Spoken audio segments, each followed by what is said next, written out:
Hello, and welcome to this episode of Stories Lived, Stories Told. I'm Abby, and here's what I know. Communication is at the heart of everything we create, and we create everything. The way that we choose to communicate matters for the kind of social world that we want for ourselves. So in order to start making choices about how we communicate, we first need to start paying attention to our communication. Today we're continuing our conversation with communication professor Dr. Michelle Colpean. If you haven't listened to the first part of this conversation, I'll suggest that you do that first so you can have more context for this part of the conversation. Today we're picking up right where we left off, with Michelle and me talking about the changing story we see and want to be a part of creating when it comes to understanding and communicating grief around the loss of a child. Michelle notes early on in this conversation that this is a really hard thing to spend time with, that our instinct a lot of times is to turn and run the other direction. But I invite you to lean in with us today because I think there's a lot of value to be found in this conversation. Being in dialogue with people and creating a space for all our stories, even and maybe especially the painful ones, is undoubtedly part of moving toward that better social world that we want to create for ourselves. So we're really going to get into the differences in the ways that people process grief, the different responses that are helpful or not helpful from others, and Michelle's own experience with moving through her grief and understanding her own relationship to it. As always, it is a great honor for us to get to hear the vulnerable, messy stories of anyone's lives, and today we get to hear Michelle's, so get yourself ready to do some good thinking and feeling with us in this conversation, and let's jump back in.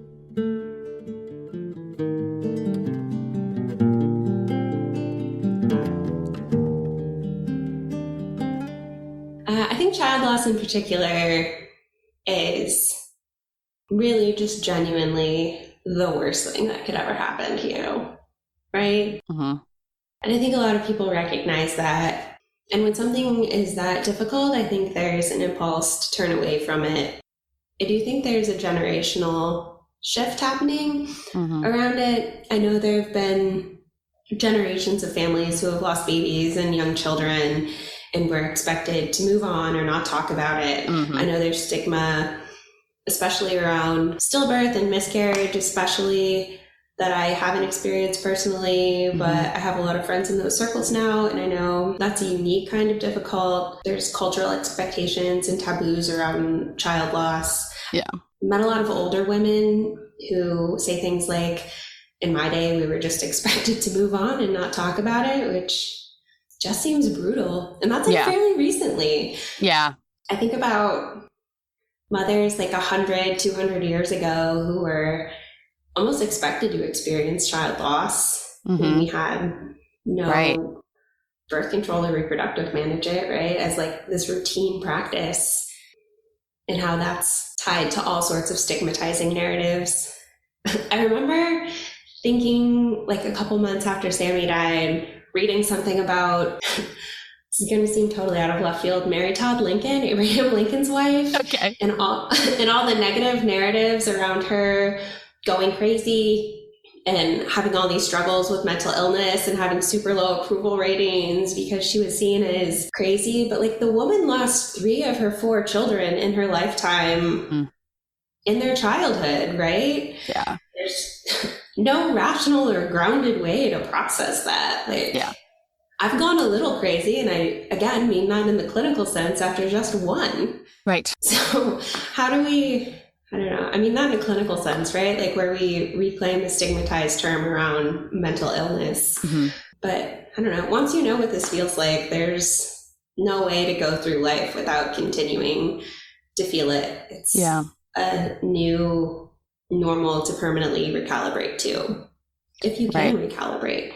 So I think there's like these huge legacies of grief and loss and how we talk about people who experience it, if people who are feeling that publicly or disengaging or having some sort of erratic behavior are judged as being crazy, and the people who are viewed as processing it well are pretending it never happened historically and now. that's such a huge injustice. So I think right. our narratives about grief and loss are decades, centuries old. Yeah. Are only fairly recently, I would argue, beginning to shift. Right. But I do think the tides are turning to acknowledge that, right? I don't really know a lot of mothers now that have any interest in brushing our children under the rug, right? We talk about them, we celebrate them, we make people say their names. We have friends that start foundations and share their stories online and make donations and build community and teach their siblings about their siblings who aren't here anymore. So again, it's that dialectic or that tension, right? That recognizing we are in very many ways irreparably broken. And it is what it is. Mm-hmm. But that we can learn, hopefully, to live with that reality instead of ignoring it is an important part of it. So I think crafting a story where we lean into the messiness and ugliness of grief and loss is really key. Yeah, the word that's coming to me when you're talking about these old narratives, old being, people from 50 years ago, people from hundreds of years ago, thousands of years ago, whatever, is that, you kind of presented these two ends of a spectrum of either we're calling these people crazy or they're showing zero emotion at all, and it's kind of like just this oversimplified of like, these are your two options. So that's kind of what I'm seeing of like the narrative around grief. Either you let it consume you or you act like it didn't happen at all. And I think what you're getting at, is that this new story that you are a part of, creating for other people, creating for yourself, is that what does it look like to be in between those two things? Maybe, to, like you're saying, lean into the difficulty of it, lean into the emotion of it. Yeah, I think there's social scripts about being a good griever, right? Where you make a dramatic display at a funeral and then resiliently carry on. Yeah. Right? Have a single tear falling down your cheek. Yeah. Or even like I did this beautiful thing to honor my kid can be used to push a look what beauty came from your loss narrative. And I push back against that. I would probably do all kinds of nice things, even if Sami was still alive, because I would want to teach him about kindness firsthand. This is, I think, maybe the thing that gets under my husband's skin the most. A lot of people told him he would be a better neonatologist because of this. Just wait and see. Like, he was great before this. He doesn't need his kid to die to be an empathetic doctor. Yeah. So, I don't know. And like Sami himself would probably be out doing all sorts of amazing things if he had the chance. So like in the desperation of a search for a silver lining, which, as a comm professor, I chalk up to our very human desire to make meaning and create stories. Mm-hmm. I think it can really minimize tragedy. Sometimes things are unequivocally horrible. They happen for no reason. Nobody deserved it. You can't predict or prevent it. The world is worse because of it. Like, that's not easy to process. There's no narrative or insight there. We're not really maybe equipped to deal with that in a lot of ways. The best card I got after Sami died, we were fortunate to have a ton of support, right? Like our mailbox was full, our fridge was full, every surface of our house was covered in flowers. But I really only remember one card I got out of all of them. And it just said in bold, black and white typeface on the front, "This fucking sucks."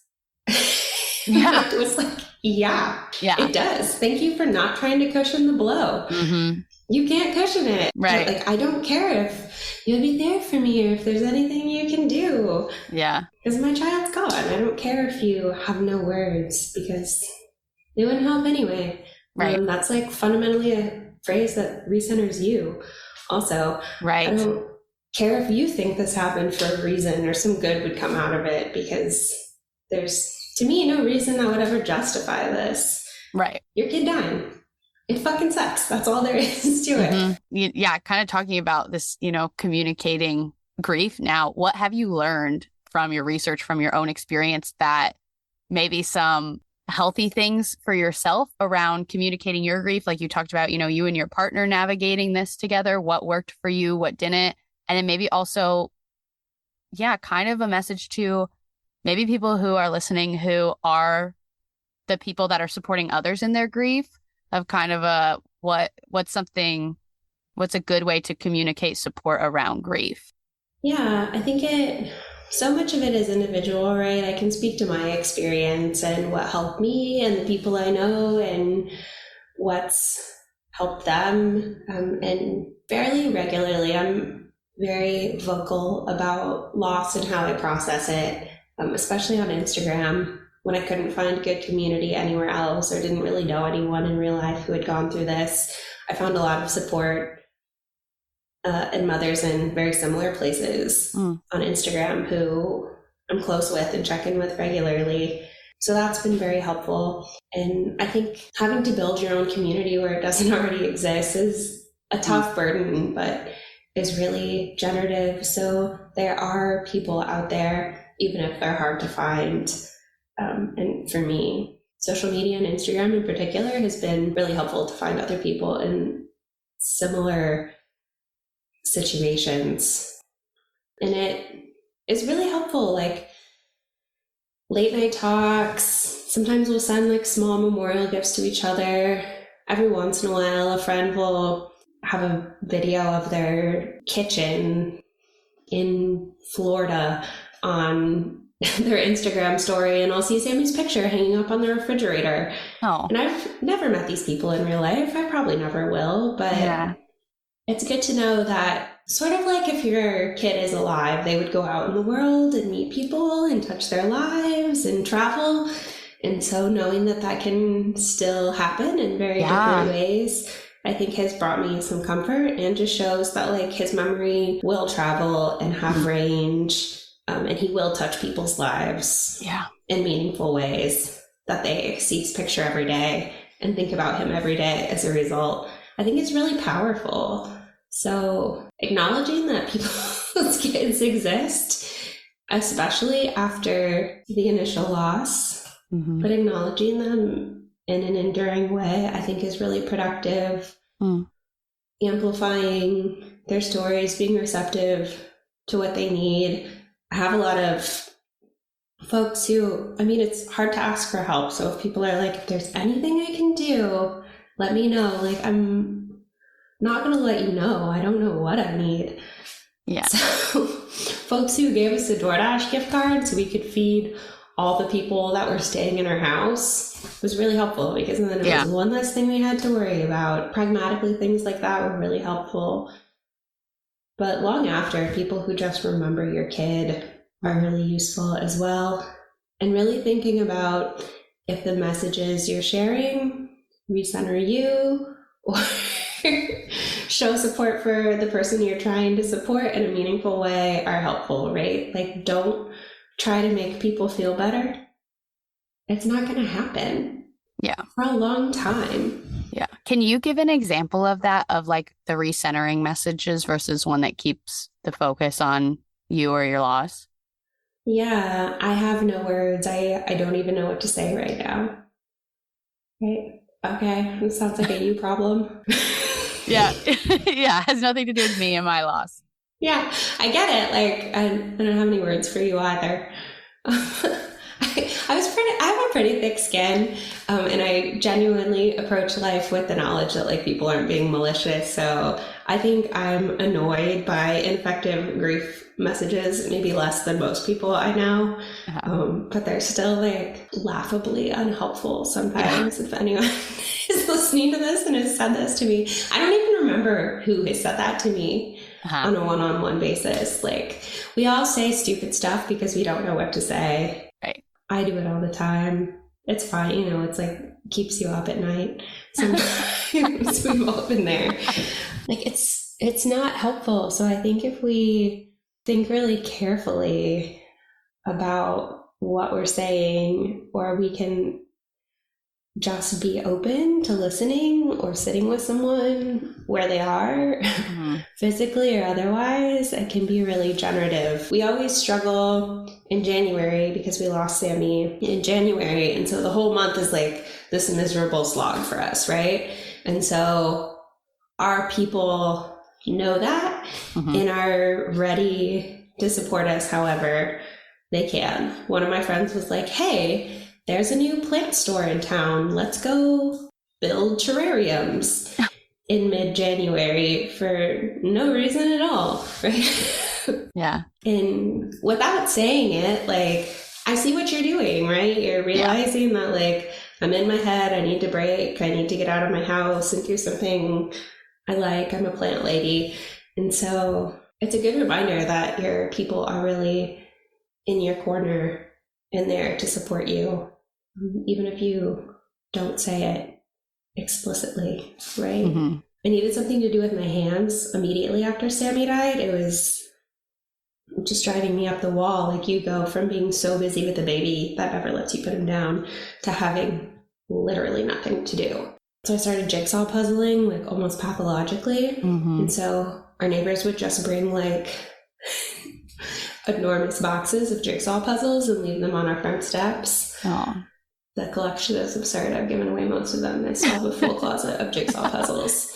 Yeah. But it was just ways of people seeing you and meeting you where you're at in grief. Yeah. It seems like a lot of people get it wrong, but yeah, people getting it right like that in such a specific and thoughtful way is, like, I'm sad to say, like, surprising to me, I guess, that I think it's just beautiful that people could use their creativity, I don't know, use their empathy, use their personal connection to you to be able to show up to you in these really specific ways that, like you said, the criteria is almost like, is this helpful or not?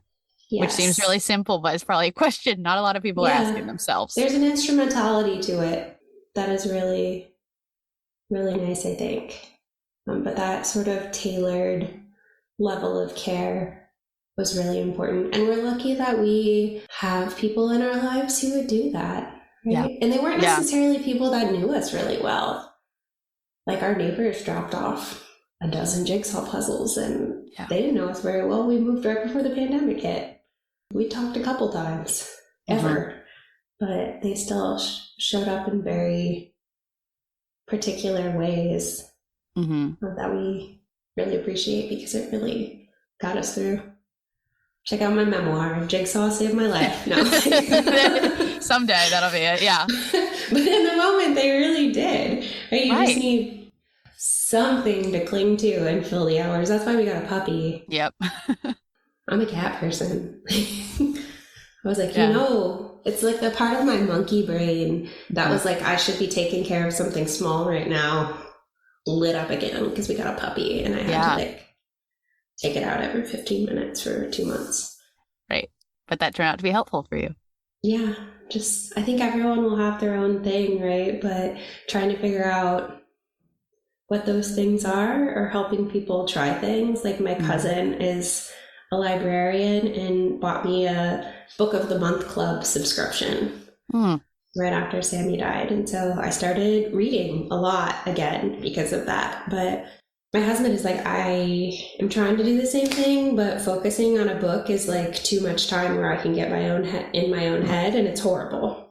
So different for everybody. Yeah. One thing you can do for everybody, other than tune in to what might be helpful for them. I think a lot of people also tried to help by dropping off food to us, but we have a lot of food allergies and dietary restrictions, and so it just ended up being really overwhelming because it was this huge waste of food we couldn't eat. I didn't know what to do with.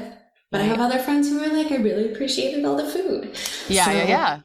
There's not 3 easy steps to supporting people through grief, or and I think that just points to having to acknowledge the complexity, the, humanity of going through something like that with other people who inevitably, will not maybe show up in the best way for you, or some people will get it right. Yeah. And being you can't Google, I mean, you can, but your answers won't be as good, how to support someone in grief, what to do.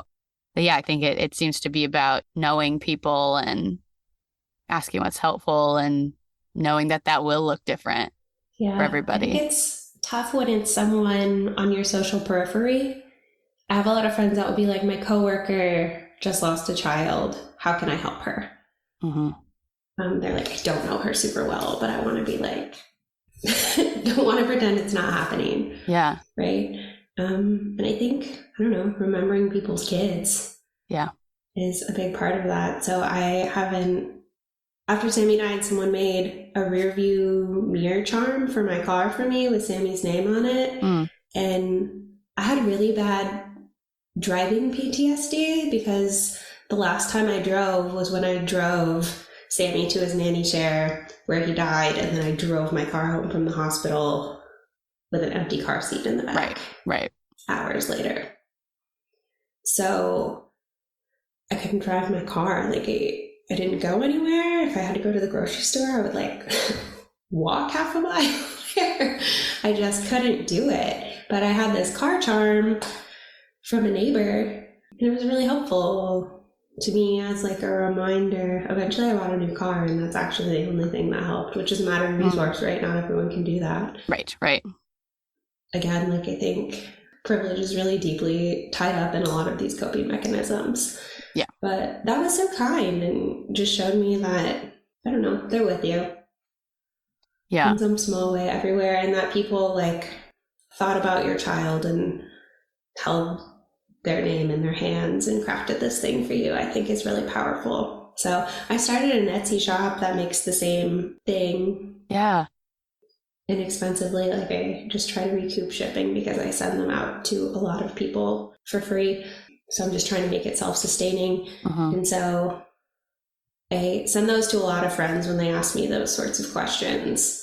Like, hey, this is, I think, a small way to show that you're thinking of them, that you're thinking of their child specifically, that you won't forget them.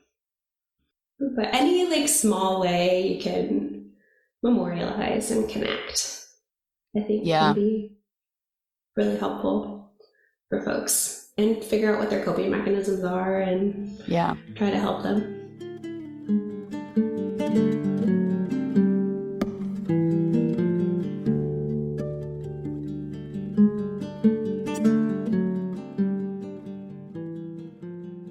Yeah, something that is coming up that I think I just like wasn't expecting from this conversation is how I am like seeing you talk about, you know, your social world of all these people that stepped up. And I'm thinking, you know, if something like this happened to my neighbor, if something like this happened to my coworker, I would maybe, you know, almost take a back seat and be like, oh, there's probably people closer that are stepping up, or, you know, I don't really know them that well. But I think, and I think maybe that would be a lot of people's first thought of like distancing or just not making that jump to pursue connection because of like, oh, I don't know how it'll be received, whatever. But it sounds like some of those, you know, unexpected places or people that you said were on the periphery of your social world, your neighbors, your coworker, people you just met online, ended up being some of the most significant connections. I think that's really cool.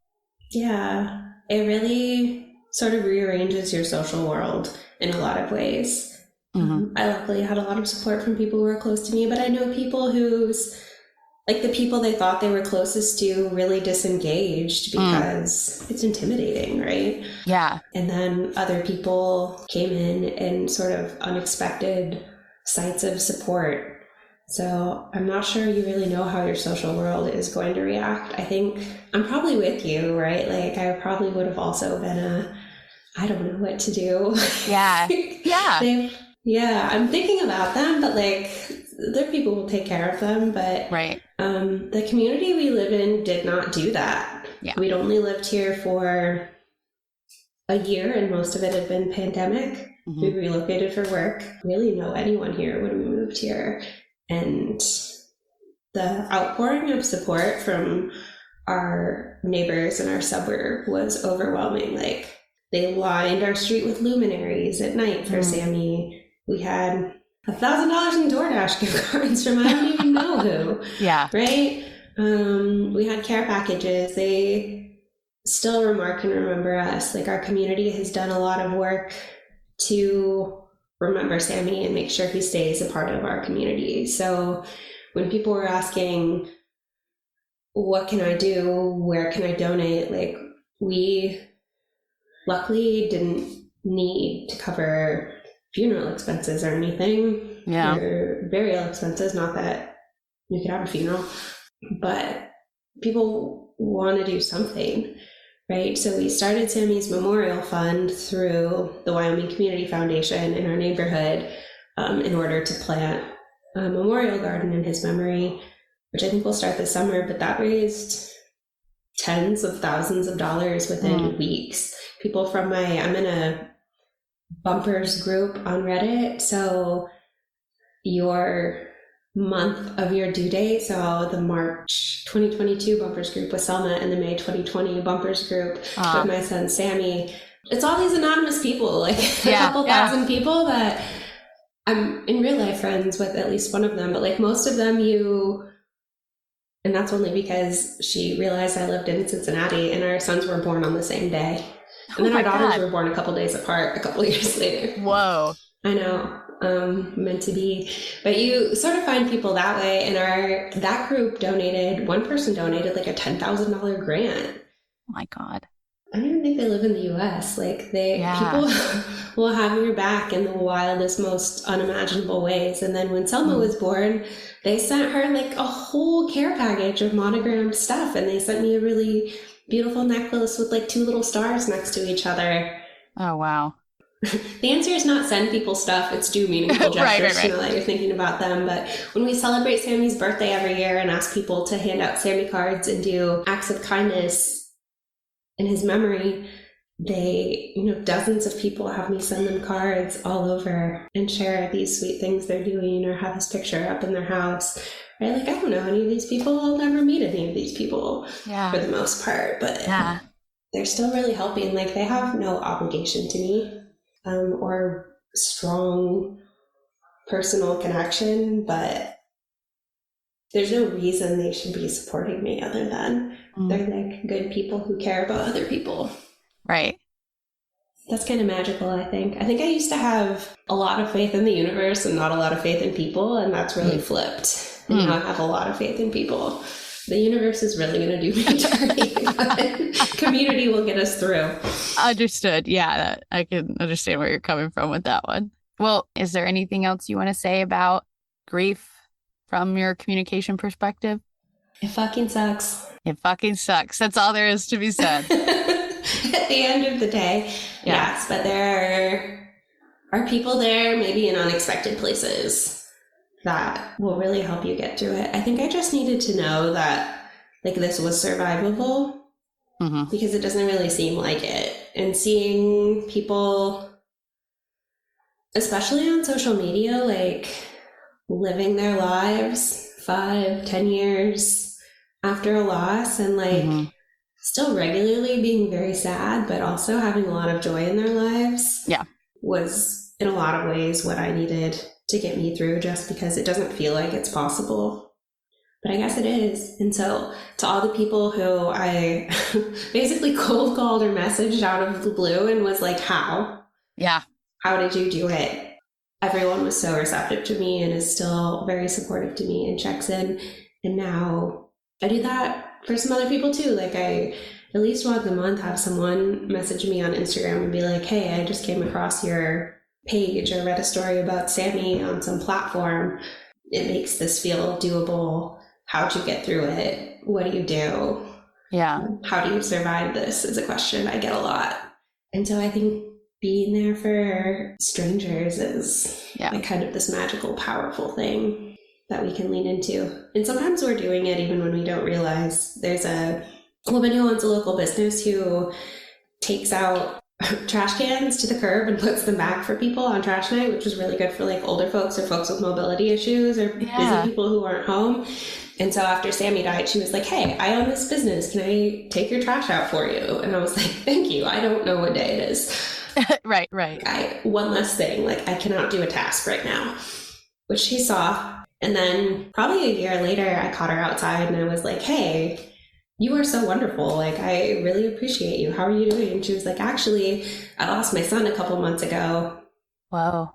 And she goes, and so I hope you never feel like it's weird when I'm staring at you. She goes, but I know that when I first started helping your family out, like I would look in and you were just like haunted, right? Like staring off into space. Like you were going through it, understandably. She goes, but lately when I've come every week and I see you, like, you're smiling a lot more, you're doing stuff, you're like getting out. She goes, I really see you surviving it and finding joy again. She goes, and I'm not there yet, but it makes me feel like I might be. And so I think we don't even realize or recognize when we're doing that for someone else, but just being authentic, whether you're being authentically a wreck or things are going a little smoothly. It's a powerful thing, right? You don't know. Yeah. Helping people isn't always like this really conscious act. I like scroll through people's posts and see myself in them, and they help me, or read people's writing, and that really helps me. Even when they're writing about I feel like a non-functional disaster, I'm like, cool, me too. Yeah. We don't have to be this like shining example of competence and overcoming. Yeah. If it's generative and helpful to us, I think sharing the messiness of that can be really helpful in a lot of ways. Yeah, I like that. The authenticity, the being honest about the messiness, the not trying to smooth over anything those are all things that I think, are a disservice to people experiencing like things like you've experienced. Yeah, it's the living in the authenticity, being honest, maybe trying to let go of some of the shame and the stigma that is around things like this is one answer to, in my eyes, after this conversation, what, a better social world looks like. Yeah, I think as much as I can, I just try to bring my whole self to the table, for better or worse. Yeah. I think it's so important. I interviewed for a job like a couple weeks after Sami died, and I called my advisor, who is also a close support person in my life, and was like, do I tell him? And she was like, Michelle, like, is there a way to not tell them? Like, I think it's going to come up. Like, I couldn't have a conversation without bursting into tears about anything. Right. And so I sent them an email and was like, here's what's going on, interested in the job. I think I was like, I am not emotionally competent right now, but I think I would be by September. It's probably the exact phrasing I used. And they were like, okay. And after 3 rounds of interviews, they hired me. And they were really great. And when I interviewed at UC, I started there 5 or 6 months ago. I was upfront about it again. I was like, listen, this happened. I have a new baby. I'm not ready to leave her. I will have in-home childcare, so I would like be available, but I need to work at home for a year or 2 because I'm just not ready for the space. And so I really want to work here, but I'm going to need you to work with me. And they were like, okay. That's huge. I mean, good on you for, asking for what you need. And there's privilege tied up in that, right? Like if I was financially dependent on getting either of these jobs, maybe I could bring a little less of myself to the table, right? Or if I worked in another industry that was more concerned with a very specific type of professionalism, maybe that wouldn't find a home there. So I don't want to skirt that and be like, just tell everyone you're sad and they'll accommodate you, because I know a lot of people that's not the reality. But it's been really helpful for me, and I'm lucky to be in a place where I can be like, if you can't work with me, I don't want to work with you. And I've been lucky to find that in both places. I've worked in spades since experiencing loss. But I think we can bring that to our personal lives, to our professional lives. Yeah. It seeps in everywhere for me. I think some people function better by compartmentalizing maybe, but I'm not one of them. Right. Me either. I mean, when we talk about because everybody's looking at a social world differently, and how you would define a better social world is, different than other people. But I think in my eyes, part of it is letting your experience with loss and grief trickle down into all the other areas of your life has gotten you connections, has gotten you, empathy, support, jobs that, accommodate you, which again is a privileged thing. Is that how you feel about what a better social world looks like? Is that authenticity, maybe? Yeah, I've always believed that we have a responsibility to each other as humans to act with a certain ethic of care. And I think that authenticity is part of it, right? Suffering is should be fundamentally communal. Joy should be fundamentally communal. Yeah. And we need to sit with each other through those forms of existence and for everything in between. And so I think social media gets a bad rap, right? But being authentic in those spaces, but also in our one-on-one, face-to-face interactions. Yep. For a long time, people would be like, how are you doing? And, you know, you want to just say fine or whatever and not get into it. But my husband and I just started going, bad. Yeah. I'm bad. Thank you for asking. I'm bad. And some people find that really off-putting. I don't really care. No, yeah. I'm sort of the mind that when something that horrible happens to you, you can act with impunity. Yeah. As long as you're not really hurting other people. Well, no one can say, oh, don't feel bad. Well, I do. So, Of course they freaking do. I think, and we'll still do it sometimes. Like January, if anyone said, how you doing? We're bad. Bad. I think being able to say that is maybe part of, I'm not a person who's good at asking for help, but it's one way to do that, right? Mm-hmm. When friends started asking and I start saying bad, they're like, okay, we're going to rally behind the scenes and figure something out.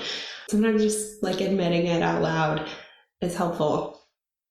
So authenticity in all of its forms, I think, lends us all a little latitude to be more open, even professionally, right? Like, last week I had COVID for the first time after avoiding it for the entire pandemic and was a couple days behind in grading. And I sent all my students a message and I was like, listen, I have COVID. My baby has COVID. I'm really excited to read your assignments, but they're going to be a little late. If that ties you up for the next assignment because you need feedback, you can turn that in late. Mm-hmm. It's okay. And my students were not only super empathetic, but when they're like, hey, I have this going on, like my assignment's not going to get in, that's okay. I don't care. Yeah. Like, my job is to help you learn stuff, not to be a tyrant about deadlines. Like we all got to give each other a little latitude and grace. Yeah. So, and when my friends are like, hey, sorry, I haven't reached out in a while. Like this happened in my life. Okay. Like I'm not offended. I go underground for months at a time sometimes, and I'm really hard to get hold of. And everyone, I don't have to worry about people being mad at me about that because I didn't answer their text for weeks. Admittedly lousy, but knowing that like that's where we're at right now, and your people will love and support you anyway, and you'll be like, okay, how do we move on from this is really helpful. So I think when we engage authentically, we don't have to like spill all our personal turmoil in every aspect of our lives, right? That's re-traumatizing and not always appropriate. You can be authentic with boundaries. Yeah, authentically bounded. I think when we do that, it gives other people a little space to do the exact same thing. When I'm teaching, like, those are the sorts of leaders I want to help foster in the world. Mm-hmm. People are like, oh, do you feel like that doesn't teach them professionalism? And I'm like, no, I think it articulates a different type of professionalism that we can all work toward. Yeah. When you're a teacher, it feels like you have lots of opportunities to engage with people who are working toward crafting their own better social worlds. Mm-hmm. So giving them models that they might not have in all aspects of their life and how we can engage with each other and grant each other a little bit of grace, I think can be a powerful tool. We're not just teaching them content, right? We're teaching them how to communicate with other people in a more pragmatic sense. And so every time a student's like, wow, thank you for being understanding. I'm like, basic human decency that you were in a car accident, you don't have to turn your paper in today. And then you're surprised. I think teaching gives us a space to help other people navigate how to do that in their own lives. That can be really helpful. Just part of what I really like about my job in the field of communication. Yes, the field of communication. Yeah, I think I agree with you that it's the authenticity and the grace, inviting more grace is a huge component of that better social world that I want to be a part of, at least. Yeah, let's cut each other some slack, y'all. Life is hard. Yeah. Yes, life is hard. Even if nothing horrible happens to you like this, like that, life is still hard. People will be like, I feel stupid complaining to you about whatever because you've been through so much. And I'm like, hey, just because my life really sucks doesn't mean yours doesn't also suck sometimes. A lot of things suck. Yeah. Yeah. And a lot of things are great, and we'll figure it all out together. And we experience all of them. Yeah, feel comfortable meeting each other where we're at. Yeah, I think that's a big part of it. That's really cool. Well, Michelle, I really have appreciated this conversation today. Thanks for sharing everything you did. Yeah, thanks for having me. My last kind of thing I like to think about at the end of a conversation using the CMM language is thinking about what's the next turn. So this conversation is, putting something out there. And I think a great turn from here is that hopefully people, can take with them from the conversation some different ideas, maybe creative ideas about how to be helpful or creative ideas to handle their own grief in a healthy way, how to communicate it in a more healthy way, in a more productive way, maybe. And I think I definitely am going to, on the website and in the episode, I'll be able to link all the things that, you are keeping up for Sami, the memorial fund, the cards, your Etsy page and stuff. And so I hope people will check those out too. And maybe even get to put a lot of things you talked about to use in their own life. I think that would be a great next turn for people. I hope so.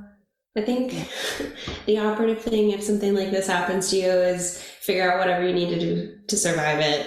Yep. Survival is really the name of the game if you're the one left behind in those situations for any type of jarring, apocalyptic grief situation. So you just gotta try some stuff and there you go. Get a puppy, take a ceramics class.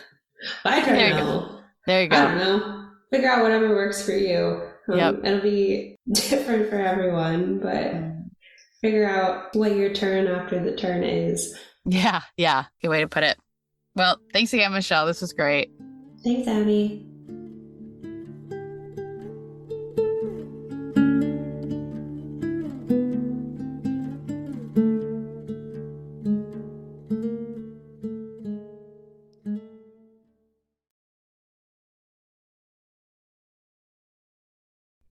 Sadly, this is the end of our conversation with Michelle, but it doesn't have to be the end of your conversation about grief, child loss, and other hard things we're seeking to understand and heal within ourselves.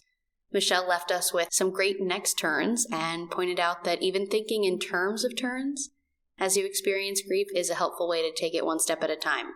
So maybe keep that in your back pocket or share that tip with a friend or someone you know that is experiencing grief right now. Those next turns look different for everybody, and it might always take a few turns to figure out what you need. But I hope you leave this conversation with Michelle and I ready to give yourself the time and space that you need, the time and space that the people in your life need to heal and to be curious about each other and to just keep showing up for people. As always, I get to do this podcast with support from the CMM Institute for Personal and Social Evolution. They are my co-creators, my conversation partners, my collaborators in the mission to create a better social world through reflecting on our communication, through learning the power of storytelling, and through making new choices. You can read about them on my website under the CMM Institute page, and you can also check out their website to see what else you might want to be a part of. Also, please take the time to share our conversation with Michelle with someone in your life. Keep this conversation going and growing in this way. Maybe this conversation can add value to someone else's life, and maybe bringing others into this conversation can add new perspective for you too. You can also follow the show wherever you listen. You can find me on Instagram at Stories Live Stories Told Pod. Find me on YouTube for some extra educational content at Stories Live Stories Told, and check out my website, storieslivestoriestold.com. All of this I'll link in the description. And please use any of those platforms to reach out. I love to hear what this podcast means to you, so thank you in advance for sharing that and taking the time to do that for me. Thank you for showing up. Thank you for being curious. And thank you for being a part of this story. Keep creating mindful moments, and until next time, I'm Abby, and this has been Stories Lived, Stories Told.